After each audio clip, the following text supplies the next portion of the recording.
Okay, let's talk about giant and dwarf. The whole piece sounds like this.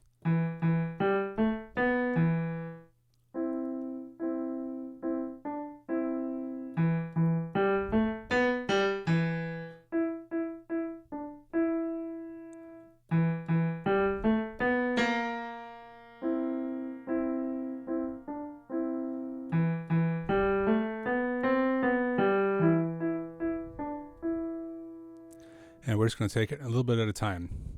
Let's take a look at how the piece is set up. We have a call and response between the giant and the left hand and the dwarf and the right hand. The giant's parts are all marked F for forte, and the dwarf's parts are all marked with two P's for pianissimo, for quiet, and the right hand.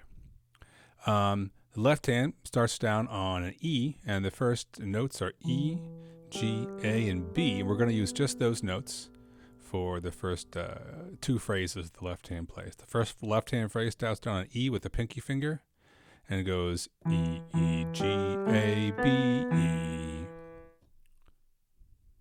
Then the right hand responds. We'll get to that in a second. Then the next left hand phrase goes E, E, G, A, B, G, E.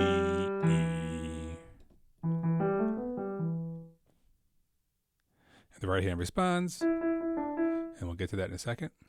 The third left hand phrase goes E, E, G, A, B, B flat, and then we go to B flat. The black note below B is B flat. See that? And that note we're going to hold while the right hand plays its bit. Isn't that a cool sound, holding that B flat while the right hand plays its notes? That's a cool effect, right? And then the last phrase is interesting technically because we're going to need to cross our fingers over each other. If you see the music here, the thumb is going to play the B, and then the second finger is going to play the C, and then the thumb back on the B. So it's going to look like this. I'll play the whole last phrase once. And if you look at my left hand here, my thumb plays this B, and then as I'm holding the B, my hand kind of folds over, and my second finger plays the C. But my thumb is still under the hand because it's going to have to play that B again.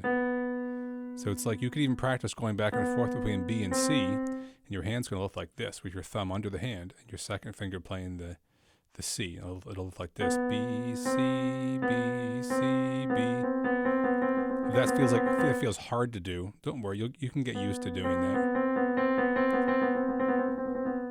And the whole last phrase, E, E, G, A, B, C, B, G, E. So I'll review those left-hand phrases. The first one. The second left-hand phrase. The third left-hand phrase. And we'll hold it. And the last one. And you'll notice in the music that last note is also held. Now let's take a look at the right hand's notes. You could use different fingering. The book has you doing 1 and 3, but you could use 2 and 4, whatever you feel comfortable with. The notes are C and E, and they're played together. So it's an interval that's played together. And we hit play C and E, C and E, C and E, D, C and E. If you're not used to going between two notes and one note, you could practice just playing the C and E interval and then hitting the D and going back and forth a little bit to get comfy with that.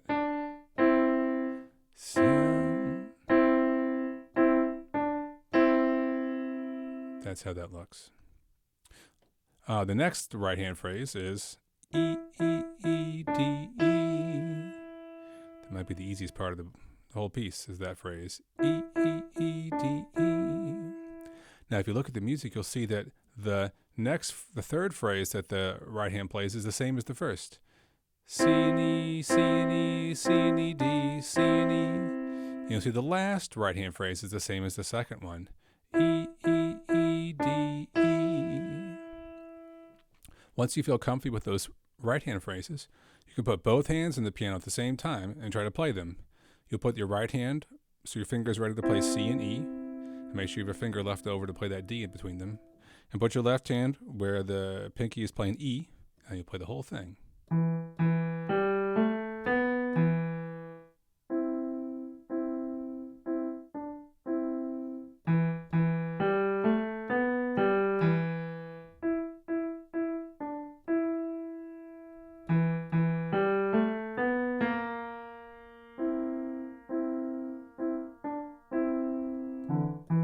Oh, I missed that last note. Hear that?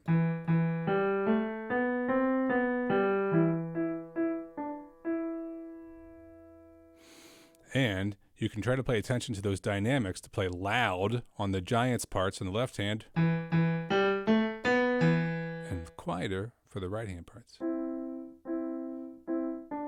Now, sometimes when people try to play quiet and they're kind of newer at the piano, they play we don't put enough weight into the key and it doesn't make any sound at all. So you don't want to be like so quiet that no sound comes out. Just enough that it's not as loud as the left hand part. And that's Giant and Dwarf.